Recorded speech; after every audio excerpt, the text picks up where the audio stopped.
So first step, get your salmon, and you're going to take the skin out.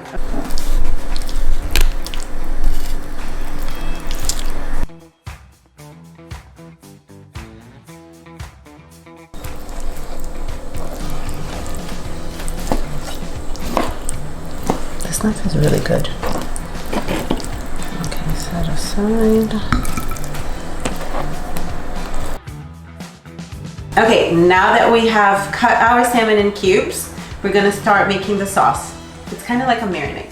So get the coconut aminos. Coconut aminos are so good. So it's kind of like a sweet and salty soy sauce, but it's like 0 calories or 5 calories. It's nothing. So that's actually my go-to with any stir fry. And actually I cook pretty much all my vegetables in that as well because it's so good. All right, what's next? Salt. And then salt, we get salt here. Regular salt. Okay, Himalayan pink salt.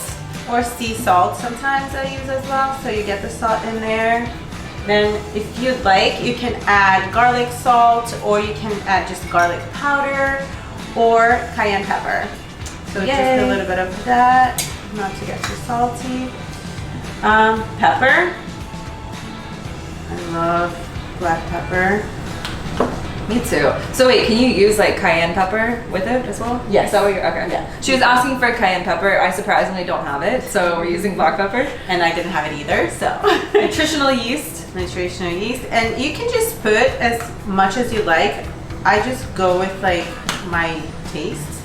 And so nutritional yeast is like a cheesy type of seasoning, but it's vegan.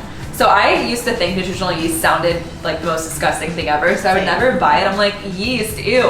It is so good because it has like that cheesy flavor. So I can do the honey. Honey? Yeah, honey, just a little bit. I don't like it too sweet, but it's great to break a little bit the sour from the lemon that we're gonna use. There you go. Then you grab a lemon. And make sure that there are no the seeds. Ugh. De-seed the lemon. You got a lot of freaking juice out of that lemon. Yeah. Oh my god. Super juicy. After that's done, whisk it. Ooh, it smells lemony. Lemony and garlicky, which actually sounds amazing. Just whisk, whisk, whisk. Make sure you get the honey involved. So I'm assuming we soak the So you're gonna marinate, yes. So we're gonna add the salmon to it, and I leave it because there's lemon, and lemon cooks fish. So I leave it for like 5 minutes max. Okay. So I just put them in there and then really get involved with my hands and just make sure it coats the whole fish. Soak it all up. Yeah, there you go. So we're gonna wait 5 minutes and we're gonna put in the air fryer.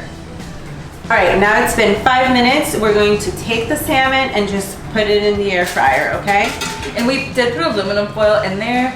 Yeah. You don't, actually you have to. Yeah, we have if you have a marinade. I never do, and then it gets stuck in the air fryer. It takes me 1,000 years to clean it. So do that. She was like, why don't you use aluminum foil? And I'm like, oh, I never thought about that.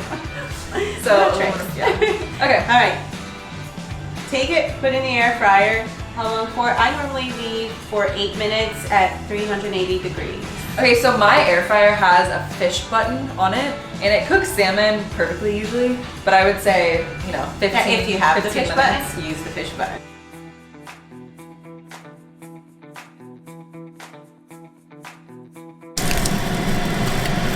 So stir it around a little. Show that. All right, so next we're just gonna use microwavable rice today because it's just easy. If you wanna cook your own rice, go for it, but this makes it easy. So we're using jasmine white rice. So I think it just takes about a minute to microwave. So we're gonna do that, and that's gonna be the base for the meal. It is super easy. Plus we're a little bit in a hurry, so. Yeah, I have somewhere to be. So this is major quick meals. We still gotta make my dessert after this. I'm sure All right, everyone's let's do it. busy too. Yes. Okay. Chopping off the chives. I chop them. They're gonna go all over. Just okay, very we can always clean up. thin.